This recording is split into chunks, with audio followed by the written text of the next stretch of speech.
Oke sahabat trader, selamat datang di channel saya Ardi Novianta Putra, dan di video kali ini saya mau bahas mengenai support resisten dan juga di mana ketika kita sudah melakukan analisa di area support dan resisten. Tapi sebelumnya saya punya kabar bagus nih buat teman-teman yang pengen belajar trading, terutama bagi pemula ya. Teman-teman, sudah saya buatkan kelas khusus newbie. Ya, jadi kenapa saya buat kelas ini? Karena banyak sekali korban-korban titip trading ya, apalagi banyak sekali trader yang pengen belajar mengenai trading tapi malah jadi korban para trader abal-abal. Nah, ini alasan kenapa saya membuat kelas newbie trader tobat ini. Nah, bagaimana cara mengaksesnya? Untuk saat ini belum bisa diakses. Cuman kabar gembiranya adalah teman-teman yang daftar waiting list di sini akan saya letakkan untuk linknya di kolom deskripsi video di bawah ini dan juga ada di video ini ya. Nah, kabar baiknya adalah buat teman-teman yang join waiting list, teman-teman akan dapat harga spesial nanti ketika pelauncingan kelas Gen Hunter newbie tobat ini ya. Jadi pastikan teman-teman yang pengen untuk memperdalam mengenai trading forex, teman-teman silahkan join di waiting list di link yang sudah saya sediakan di bawah ini ya. Oke, saya tunggu di waiting list sekarang juga. Ya, jadi gini, ketika kita melakukan analisa di trading forex, ketika kita lihat di chart ya, kalau kita lihat di chart itu dan hasilnya di chart itu ada banyak sekali indikator yang kita gunakan, apalagi indikator itu sampai menutupi candlestick yang harusnya kita pelajari, yang harusnya kita analisa, itu malah justru akan mempersulit dan tidak efektif untuk melakukan analisa ya. Oleh karena itulah ada alternatif untuk melakukan analisa yang lebih baik, yaitu dengan mendeteksi area support dan resisten dari suatu pergerakan harga. Kenapa support dan resisten ini efektif? Karena gini, pergerakan market itu kan selalu berulang. Dia akan selalu melewati harga-harga tertentu yang harga tersebut di pergerakan harga sebelumnya itu juga pernah dilewati. Nah, ini dasarnya. Dan juga untuk pergerakan market itu juga tidak lurus begitu saja ya. Tapi pergerakan marketnya itu pasti akan bergelombang. Naik, turun, naik, turun, naik, turun, seperti itu. Nah, dasarnya pergerakan harga ketika naik itu akan sampai kemana sih? Itulah yang dinamakan resisten. Sedangkan ketika harganya itu turun, turunnya itu akan sampai kemana sih? Ya, pasti ada suatu batasannya. Pasti ada suatu garis imajiner atau suatu area harga tertentu yang itu membatasi harganya untuk turun semakin dalam dan mendorong harganya itu untuk naik. Nah, itulah yang dinamakan area-area support. Area support dan resisten ini selama saya melakukan transaksi di trading forex sampai saat ini ya, itu akurasinya justru lebih tinggi ketimbang indikator-indikator yang kita pasang yang lainnya. Ya memang sih indikator itu akurasinya tinggi juga, maksudnya ada manfaatnya juga, ada hasilnya juga, tapi tidak sesimpel support dan resisten. Meskipun kita harus sulit-sulit ketika kita pertama kali melihat chart, itu kan pasti kosong ya kalau kita nggak pakai indikator ya.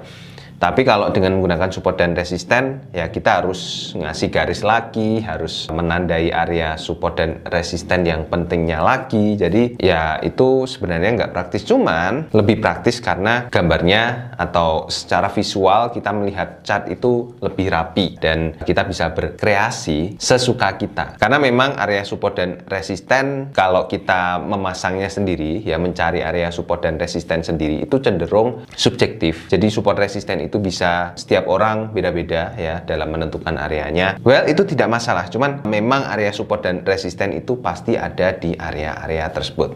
Oke, langsung saja ya kita lihat di chartnya ketika kita melakukan analisa seperti apa, dan ketika kita sudah menemukan area support dan resisten, area entry-nya itu di area mana. Nah, di sini kita langsung lihat chart untuk XAU USD ya. Kita lihat di sini chartnya kosong dan hanya tampil indikator volume saja. Dan kalau kita lihat secara kasat mata seperti ini pergerakan marketnya cenderung untuk turun ya. Kalau kita buat garis tren dari atas ini ke bawah sini juga kita melihat bahwa trennya itu turun ya. Well, kita nggak akan pakai garis trend di sini. Masih ada garis trend lain lagi yang di bawahnya yang bisa kita gambarkan di sini. Contohnya di sini. Jadi untuk menggambarkan garis trend itu kan kita harus ada dua tumpuan minimal. Nah, ini tumpuan pertama, ini tumpuan kedua, dan kita lihat di sini garis trend yang barusan kita pasang itu masih belum tertembus. Artinya aman ya untuk naiknya. Oke, kita hapus. Sekarang kita pasang area support dan resistennya. Pertama kita lihat di pergerakan marketnya ini, oh ternyata dia turun. Dia cenderung turun. Dan kalau cenderung turun berarti kita harus mencari area supportnya terlebih dahulu. Karena kita perlu tahu nih, dia itu turunnya sampai mana. Oke, untuk mencari area support resisten kita butuh rectangle ya di sini. Lalu kita cari area supportnya di area mana. Nah, untuk mencari area supportnya itu kita perlu untuk mencari area lembahnya atau dasar dari pergerakan harga. Seperti teman-teman ketahui, ketika harga itu naik dan kemudian turun seperti ini, dia akan membentuk puncak ya. Lalu ketika harganya turun lalu naik seperti ini, dia akan membentuk dasar seperti ini.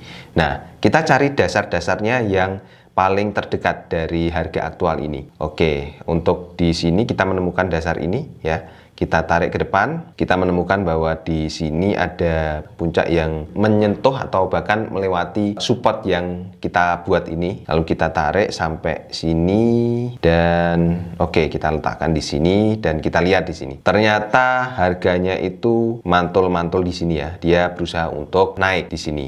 Nah, oke, setelah kita ketemu supportnya di sini. Sekarang kita cari resistennya di atas. Kebetulan resisten terdekat itu bisa ditemukan sangat mudah karena di atasnya sini ada puncak yang bisa dijadikan sebagai patokan untuk meletakkan resistennya. Oke, kita tarik dari sini ya. Kemudian jangan lupa ya, setiap kali membuat area support dan resisten teman-teman harus cek market di belakangnya.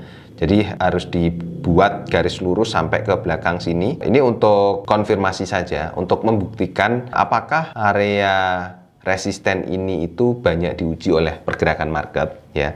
Nah, tandanya diuji itu seperti apa? Ya, ini teman-teman bisa menemukan puncak di sini, puncak yang membaliknya di area resisten yang kita pasang. Lalu teman-teman juga menemukan juga dasar di sini. Ini juga pas dia menyentuh resisten yang kita pasang, dia langsung berbalik ke atas. Lalu kemudian teman-teman juga bisa menemukan area atau candlestick yang rapat ya. Ini ya, candlestick yang badannya rapat, dan kita lihat di sini ada 3 candlestick yang badannya itu masuk ke dalam area resisten yang kita buat tadi ya. Jadi ini merupakan area resisten yang valid, dan kalau kita sudah membuat area resisten dan juga supportnya di sini, berarti di sini pergerakannya itu cenderung berusaha untuk berbalik arah naik. Nah, kesempatan kita untuk open posisi adalah kita bisa langsung open posisi buy di sini dengan target di atas sini, dengan target di area resistennya di sini.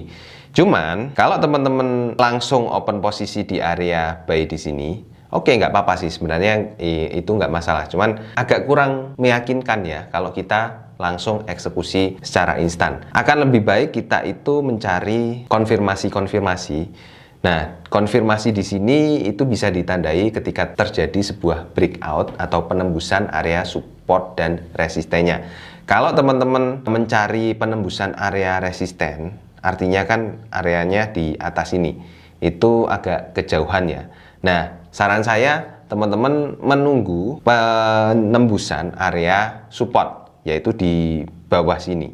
Jadi teman-teman bisa open posisi dengan memasang sell stop di area bawah sini. Jadi harus dikasih jarak dengan area supportnya supaya ketika terjadi penembusan itu tidak ada harga yang mantul ya. Kalau harganya mantul kan kita rugi, tapi kalau benar-benar harganya nembus ya kita untung. Lalu setelah kita pasang sell stop di sini, pertanyaan selanjutnya kan adalah targetnya. Nah, targetnya tetap kita sama, cari area support dan resistennya. Dalam hal ini adalah support ya yang kita cari. Di sini ada 2 support yang bisa kita jadikan sebagai targetnya. Pertama ini ya, ini dasar dari pergerakan harga ini. Oke, terus setelah itu kita ketemu lagi di sini. Kita tarik ke depan ya. jadi seperti ini. Nah, dalam hal ini teman-teman bisa open posisi dengan target pertama di area support pertama ini ya, yang kalau harganya sudah nembus support yang ini, berarti ini kan bukan support pertama lagi, tapi sudah pindah ke sini. Lalu target keduanya ada di sini. Nah, untuk menentukan kalau teman-teman punya dua target nih, cara open posisinya gimana? Ya teman-teman bisa membagi lotnya. Misalnya untuk maksimal open posisi, teman-teman harus maksimalnya itu cuman satu lot ya, mungkin ya, satu lot. Nah, teman-teman bisa open posisi dua kali dengan 0,5 lot saja di situ. Baru teman-teman untuk open posisi yang pertama targetnya di sini, open posisi yang kedua targetnya di sini. Nah, nanti setelah menyentuh target pertama, di open posisi yang kedua tadi harus diawasi ya. Apakah benar harganya itu sampai ke dasar sini, ke support yang kedua ini, atau hanya mantul di area support yang pertama. Ini untuk open posisi yang pertama. Nah, kalau teman-teman mau sabar, teman-teman juga bisa open posisi buy stop yang di atas ini. Kita open posisi dua arah supaya ini, kalau misalnya marketnya itu kan kita tidak bisa menebak ya marketnya akan ke arah mana. Nah, jika marketnya itu tiba-tiba langsung naik ke atas, ya kita bisa langsung open posisi. Tapi untuk market yang di atas ini, untuk stop lossnya kita harus perpendek ya. Jadi misalnya harganya itu bergerak naik dan harganya naiknya itu cuma mantul, kita agak geser ke atas ke sini ya, supaya benar-benar terkonfirmasi bahwa harganya itu tembus. Nah, seperti ini. Untuk stop lossnya di area sini. Nah, seperti ini. Nah, untuk targetnya sama ya. Kita cari area resisten terdekatnya. Ini sebenarnya terlalu jauh, ini mungkin bisa dipindah ke bawah sini. Nah, kita pakai puncak ini dan di belakangnya juga ada puncak ini, terus kita tarik ke depan. Nah, di sini. Jadi untuk targetnya ada di sini, stop lossnya ada di sini. Jadi kalau harganya tidak tembus ini, berarti kan kita nggak kena ya, nggak kena open posisi seperti itu. Jadi kalau harganya turun ya sesuai planning awal. Tapi kalau harganya naik, berarti ada planning selanjutnya, ada rencana B-nya ya. Nah, jadi kira-kira seperti itu teman-teman untuk strategi yang teman-teman bisa gunakan ketika teman-teman trading dengan menggunakan area support dan resisten. Termasuk juga area entry-nya di area mana, itu sudah saya jelaskan ya. Jadi ada dua strategi.